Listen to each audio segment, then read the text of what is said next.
21 अगस्त साल 1911 पीर की सुबह थी। फ्रांस का दारुल हुकूमत पेरिस अपनी रोजमर्रा की रफ्तार में डूबा हुआ था। लोग अपने ऑफिस जा रहे थे, सड़कें आहिस्ता आहिस्ता आवाजों से भर रही थी और दुनिया बिल्कुल नॉर्मल लग रही थी। इसी शहर के बीचों बीच एक कदीम इमारत खड़ी थी, लूवर म्यूजियम, जहाँ पे हर दिन की तरह उस दिन भी खामोशी छाई हुई थी। लेकिन किसी को क्या पता था कि इस खामोशी के पीछे इतिहास की सबसे सनसनीखेज चोरियों में से एक चोरी जन्म ले रही है। टाइम था सुबह के 8:30। तीन आदमी बिल्कुल आम से दिखने वाले म्यूजियम के दरवाजे से बाहर निकलते हैं। उनके हाथ में एक नॉर्मल सा कंबल था, जैसे उसमें कोई पुरानी सी चीज को कवर किया गया हो। उन तीनों आदमियों में ना तो कोई गड़बड़ी थी और ना ही कोई डर। उन्होंने पास में ही मौजूद एक मेट्रो का रुख किया, 8:45 की ट्रेन पकड़ी और फिर शहर से गायब हो गए। उस वक्त तक किसी को कोई भी अंदाजा नहीं था कि जो चीज उस कंबल में छुपी हुई थी वो कोई आम चीज नहीं थी, और वो चीज थी दुनिया की सबसे मशहूर पेंटिंग मोनालिसा। कुछ घंटों बाद जब म्यूजियम के वर्कर्स अपनी रोज की ड्यूटी पर पहुंचे तो म्यूजियम की सफाई के दौरान एक खाली दीवार ने उन्हें रोक लिया। जहां सैकड़ों लोग रोज रुक कर देखते थे, आज उस दीवार पे कुछ नहीं था। पहले तो सभी को लगा कि शायद पेंटिंग को साफ करने के लिए उतारा गया होगा, लेकिन जैसे जैसे वक्त गुजरता गया एक खौफनाक सच्चाई सामने आने लगी कि मोनालिसा पेंटिंग अब चोरी हो चुकी है। जिसके बाद पूरे फ्रांस में हलचल मच उठी और न्यूज़पेपर्स में खबरें फैलने लगी, और फिर कुछ ही दिनों में ये खबर पूरी दुनिया में फैल गई। दोस्तों, एक अंदाजे के मुताबिक इस पेंटिंग की कीमत आजकल लगभग $1 बिलियन मानी जाती है। सवाल ये नहीं कि इसकी कीमत इतनी ज्यादा क्यों है, बल्कि असली सवाल तो ये है कि मोनालिसा आखिर है क्या।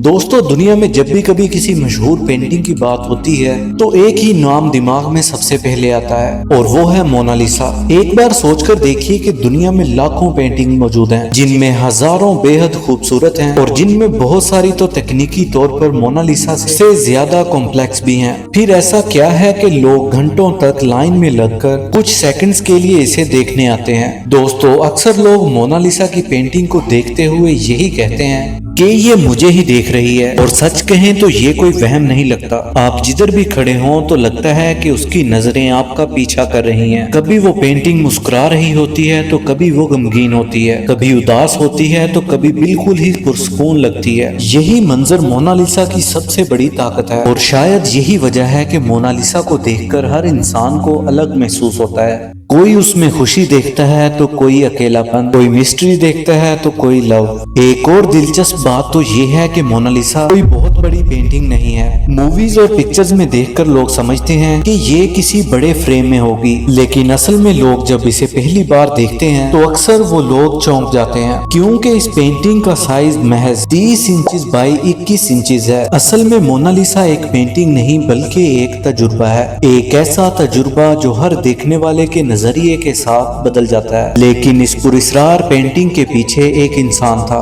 एक ऐसा दिमाग जो अपने वक्त में सदियों आगे की सोचता था, एक ऐसा कलाकार जिसने अपने फन को खूबसूरत दिखने वाला नहीं बल्कि सोचने पर मजबूर करने वाली जुबान बना दिया। और उस शख्स का नाम था Leonardo da Vinci. Leonardo da Vinci सिर्फ एक पेंटर ही नहीं थे, बल्कि वो उन गिने चुने इंसानों में से एक थे जिनके लिए टैलेंट नाम का लफ्ज भी छोटा पड़ जाता है। वो एक राइटर थे, पेंटर थे, इन्वेंटर थे, आर्किटेक्ट थे, इंजीनियर थे, एस्ट्रोनॉमर थे, ज़ूलॉजिस्ट थे, और सबसे जरूरी बात कि वो बहुत ही ज्यादा क्यूरियस थे। लियोनार्दो का ये मानना था कि अगर किसी चीज को बनाना है तो सबसे पहले उसे समझना होगा। इसीलिए लियोनार्दो अपनी रातें अक्सर अस्पतालों में गुजारते थे। वो इंसानी जिस्म को जानने के लिए उसे खोल कर देखते थे। उस दौर में ये काम अजीब था, बल्कि इस काम को खतरनाक भी माना जाता था, लेकिन लियोनार्दो को कोई परवाह नहीं थी। वो जानना चाहता था कि इंसान हंसते कैसे हैं, रोता कैसे है और मुस्कुराता कैसे है। उनकी नोटबुक में हजारों ऐसे स्केचेस मिलते हैं जिनमें उड़ने वाली मशीनें, जंग के हथियार और पानी के नीचे सांस लेने वाले गैजेट्स के स्केचेस मिलते हैं। और जो जो स्केचेस उनकी नोटबुक से मिले हैं उनमें से ज्यादातर चीजों की इन्वेंशन 400-500 सालों बाद हुई थी। वो अपने टाइम से सदियों आगे की सोच कर चलते थे,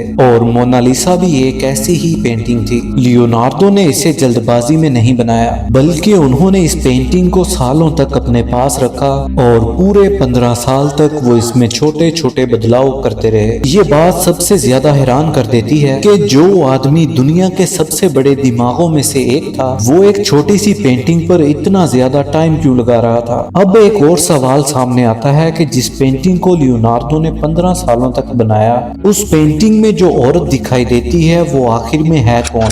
اور یہی سوال سینکڑوں سالوں تک دنیا کو پریشان کرتا رہا، اور سب سے پہلے اس راز سے پردہ اٹھانے کی کوشش سال 1550 میں ہوئی۔ ایک اطالوی کلاکار اور ہسٹورین تھے جن کا نام جیورجیو وساری تھا۔ انہوں نے لیونارڈو پر ایک کتاب لکھی اور اسی کتاب میں پہلی بار دعویٰ کیا گیا کہ مونالیسا اصل میں ایک اصلی عورت کی تصویر تھی۔ وساری کے مطابق اس پینٹنگ میں دکھائی جانے والی عورت کا نام لیسا گرادنی تھا، جو کہ فلورنس کے شہر میں رہنے والی ایک ریشم کے بیوپاری کی بیگم تھی جس کا نام تھا فرانسیسکو ایل گولوکونڈو۔ مونالیسا کا نام اصل میں دراصل میڈونا لیسا سے آیا تھا، اور میڈونا لفظ کا مطلب تھا میڈم اور لیڈی۔ گزرتے ہوئے وقت کے ساتھ ساتھ میڈونا چھوٹا ہو کر مونا رہ گیا۔ پھر جیسے ہی جیورجیو وساری کی تھیوری سامنے آئی تو دنیا کو لگا کہ مونالیسا کی مسٹری کو سلجھا لیا گیا ہے، لیکن اتہاس کو اتنی آسان کیسے سلجھایا جا سکتا ہے؟ مونالیسا کی پہچان پر شک اس لیے بھی کیا گیا کیونکہ یہ پینٹنگ اپنے وقت سے بہت آگے کی لگتی تھی۔ لوگوں کو یہ ماننا مشکل ہو رہا تھا کہ ایک عام سے بیوپاری کی بیوی بھلا اتنی گہرائی، اتنی ٹیکنیک اور اتنے ایموشن کے ساتھ کیسے پینٹ کی جا سکتی ہے؟ اس سے مونالیسا کے پراسرار راز میں اور بھی زیادہ تھیوریز جنم لینے لگیں۔ ہسٹورینز نے یہ کہا کہ یہ لیسا گراردنی نہیں ہے بلکہ لیونارڈو دا وینچی کی ماں تھی۔ ان کا ماننا تھا کہ مونالیسا کی آنکھوں میں جو اپنا پن دکھتا ہے وہ کسی اجنبی عورت کی آنکھوں میں نہیں دکھ سکتا۔ کچھ لوگوں کا ماننا تھا کہ یہ کسی اطالوی رانی یا کسی اونچے عہدے کی عورت کی تصویر تھی جسے جان بوجھ کر عام نام دے دیا گیا تاکہ اس کی پہچان چھپی رہے۔ لیکن سب سے حیران کر دینے والی تھیوری کچھ اور ہی تھی۔ سال 1987 میں ایک ہسٹورین ریسرچر نے یہ دعویٰ کیا کہ مونالیسا کی پینٹنگ کسی اور کی نہیں بلکہ خود لیونارڈو دا وینچی کی ہی پینٹنگ ہے، ایک سیلف پورٹریٹ۔ اس تھیوری کے مطابق لیونارڈو نے خود کو ایک عورت تصور کر کے پینٹ کیا تھا، اور پھر جب ڈیجیٹل ٹولز کے ذریعے مونالیسا اور لیونارڈو کی تصویر کو اوور لیپ کیا گیا تو اس میں پتہ چلا کہ مونالیسا کے چہرے اور لیونارڈو کے چہروں میں آنکھ کی دوری، ناک کی شیپ اور چہرے کی بناوٹ میں کافی سملیرٹی ہے۔ دوستو سچ تو یہ ہے کہ اگر آپ چاہیں تو کسی بھی دو چہروں میں سملیرٹیز ڈھونڈ سکتے ہیں۔ سوال یہ نہیں تھا کہ چہرے ملتے ہیں یا نہیں، بلکہ سوال یہ تھا کہ کیا لیونارڈو ایسا کر سکتے تھے؟ اور اس سوال کا جواب شاید ہاں بھی ہو سکتا ہے، کیونکہ لیونارڈو ایکسپیریمنٹ کرنے سے کبھی بھی نہیں ڈرتے تھے، وہ حدوں کو توڑنے میں یقین رکھتے تھے، لیکن پھر بھی ٹھوس ثبوت کے بنا یہ بھی بس ایک تھیوری ہی بن کے رہ گئی۔ لیکن کبھی کبھی اتہاس چپ چاپ انتظار کرتا ہے اور پھر ایک دن اچانک وہ اپنے سارے راز کھول دیتا ہے۔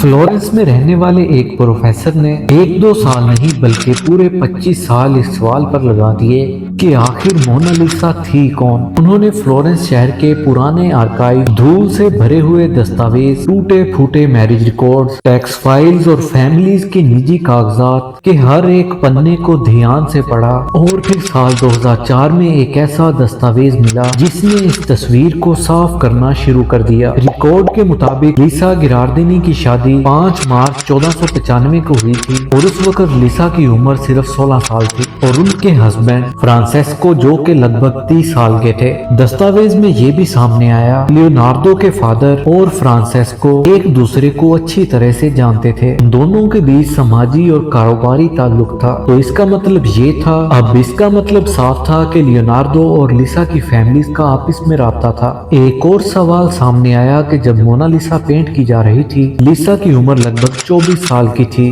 ان سارے ثبوتوں کے بعد ہسٹورینز کے لیے یہ ماننا مشکل ہو گیا کہ مونالیسا کا چہرہ کوئی امیجینیشن نہیں تھی بلکہ مونالیسا سچ میں ہی لیسا گراردنی تھی۔ یہاں پر ایک سوال پھر آتا ہے کہ مونالیسا اور لیونارڈو اگر دونوں ہی اٹالین تھے تو پھر یہ پینٹنگ آج فرانس میں کیسے پہنچی؟ تو اس سوال کا جواب ہمیں 16ویں صدی کی سیاست اور فن کی دنیا میں لے جاتا ہے۔ سال تھا 1516۔ فرانس کے راجا فرانسس फन के बहुत बड़े दीवाने थे। उन्हें इटली के फनकारों से और कलाकारों से गहरा लगाव था, इसीलिए उन्होंने लियोनार्दो दा विंची को फ्रांस आने की दावत दी। लियोनार्दो उस वक्त अपनी उम्र के आखिरी पड़ाव में थे। उनका जिस्म कमजोर हो चुका था, लेकिन उनका दिमाग अब भी उतना ही तेज था। लियोनार्दो ने ये दावत कबूल की और फिर इटली छोड़कर फ्रांस चले आए, जिसमें वो अपने साथ कई पेंटिंग्स लाए। उनमें से थी एक मोनालिसा। साल 1519 में लियोनार्दो फ्रांस में ही अपना दम तोड़ देते हैं। उनकी मौत के बाद फ्रांस के राजा ने मोनालिसा को अपनी कलेक्शन का एक हिस्सा बना लिया।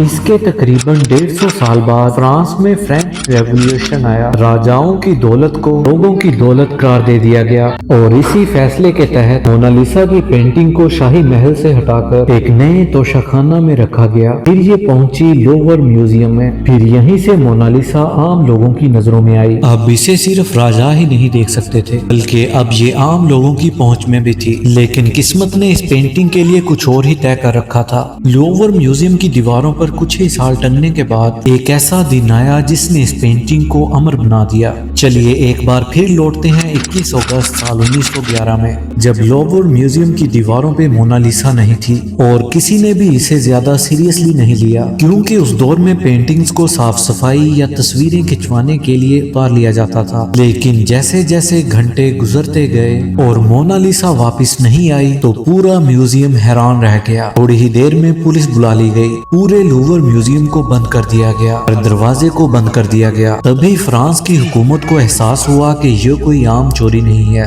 क्योंकि पूरी दुनिया की सबसे मशहूर पेंटिंग गायब हो चुकी थी। शक की सुई हर किसी पर घूमती रही, यहाँ तक कि उस वक्त के मशहूर कलाकार पैब्लो पिकासो से भी पूछताछ की गई। कुछ वक्त तक के लिए उन्हें भी शक के दायरे में रखा गया, लेकिन असली चोर कोई कलाकार नहीं था, बल्कि वो था एक आम आदमी जिसका नाम था विंसेंजो प्रोगिया। दरअसल विंसेंजो, जो कि लोवर म्यूजियम में पहले भी काम कर चुका था, उसे म्यूजियम के हर कोने की जानकारी थी। उसे पता था कि सिक्योरिटी कब कम होती है, कौन सा रास्ता सबसे ज्यादा महफूज है। उसने अपने दो साथियों के साथ ये प्लानिंग की, जिसमें वो रात को ही म्यूजियम के अंदर छुप गए और फिर सुबह होते ही मोनालिसा की पेंटिंग को फ्रेम से निकालकर एक कंबल में लपेट कर बाहर ले गए। विंसेंजो कोई पेशावर चोर नहीं था, वो खुद को कोई चोर नहीं बल्कि मुहब्बे वतन मानता था। दरअसल विंसेंजो, जो कि इटालियन था, और उसका मानना था कि मोनालिसा को फ्रांस में नहीं बल्कि इटली में होना चाहिए। उसे लगता था कि फ्रांस ने ये पेंटिंग इटली से चुरा ली है। जब विंसेंजो आखिरकार पकड़ा गया तो उसके 2 साल बाद साल 1913 में मोनालिसा वापस लूवर म्यूजियम में पहुंच गई। लेकिन इस चोरी की वजह से मोनालिसा पेंटिंग इतनी मशहूर हुई कि जब मोनालिसा वापस लौटी तो उसे देखने वाले लोगों की भीड़ बहुत ही ज्यादा तादाद में बढ़ गई थी।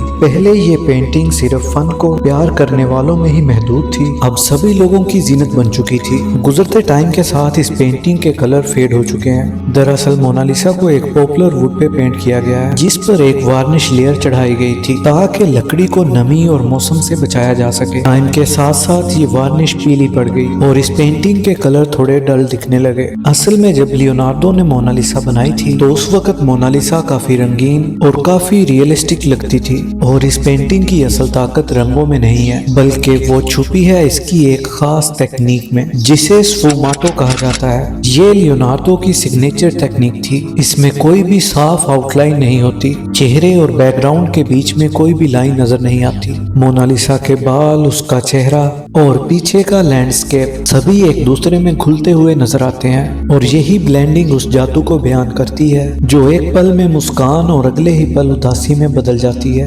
मोनालिसा पेंटिंग को देखते हुए जब आप उसके होंठों को ध्यान से देखते हैं तो वो ज्यादा मुस्कुराती हुई नहीं लगती, लेकिन जैसे ही आपकी नजर उसकी आंखों पे जाती है तो अचानक ऐसा लगता है कि उसकी मुस्कान गहरी हो गई है, और एक बार फिर जब आप वापस होंठों की तरफ देखते हैं तो वो मुस्कान गायब हो जाती है। लियोनार्दो ने इस मुस्कान को बनाने में सबसे ज्यादा वक्त लगाया था, क्योंकि उन्होंने इस चीज को समझने में बहुत टाइम लगाया था कि इंसान की स्माइल बनती कैसे है। इसलिए वो अपने कई दिन और कई रातें हॉस्पिटल्स में गुजारते थे। यही वजह है कि हर इंसान मोनालिसा की पेंटिंग को अलग तरह से महसूस करता है। कुछ लोगों को वो खुश दिखाई देती है, कुछ लोगों को उदास, लोगों को मिस्टीरियस और कुछ लोगों को तो बिल्कुल शांत। जैसा कि बहुत सारे हिस्टोरियंस का मानना है कि लियोनार्दो अपने वक्त से बहुत आगे की सोचते थे, इसी वजह से ویسے کچھ ہسٹورینز کی یہ تھیوریز بھی ہیں کہ وہ ایک ایلین تھے۔ امید کرتا ہوں آپ کو ویڈیو انٹرسٹنگ اور انفارمیٹیو لگی ہوگی۔ اسی کے ساتھ مجھے دیجیے اجازت، گڈ بائے۔